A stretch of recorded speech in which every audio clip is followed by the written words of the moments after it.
She ఎంత ఘోరమున్నారమ్మా మనుషులు పాడుగాను. ఇలా నెత్తుకపోను, ఇలా చేతులకు జట్టలు పుట్ట. ఇంత కష్టం చేసుకొని బతికితే రోగమా? బయట తిరిగితే ఎట్లనో ఇడుస్తలేరు. ఇండ్లల్లో నిమ్మలంగా ఫ్యాన్ కింద కూర్చొని మురుకులు నమ్ముకుంటే టీవీ చూస్తున్నా వచ్చి దొంగతనాలు చేస్తుర్రు. ఇగో గీ బద్మాష్ గాళ్ళని చూడుండ్రి. హైదరాబాద్ బేగంపేటలా గన్ పట్టుకొని ఓ ఇంట్లోకి దొంగతనానికి పోయిర్రు.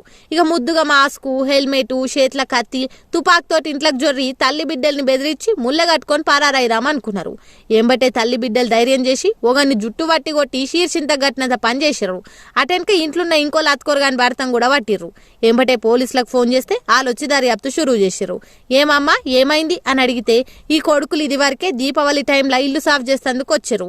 అప్పుడు అన్ని తెలుసుకొని ప్లానింగ్ చేసి యాద పెట్టుకొని ఇలా దొంగతనానికి వచ్చిర్రని ఇంటి ఆమె చెప్పింది. ఇక పోలీసులు అన్ని వివరాలు తెలుసుకొని దొంగలను దేవులాడే పనిలో పడ్డారు. చూసిరు కదానమ్మా, ఎండుకాలం అని డోర్లు తెరబెట్టి ఫ్యాన్లు ఏసీల కింద చల్లగా రెస్ట్ తీసుకొని యాద్ మార్చారు. జర పైలం ఎవడు ఎట్లకేలొస్తాడో కూడా తెలుస్తలేదు.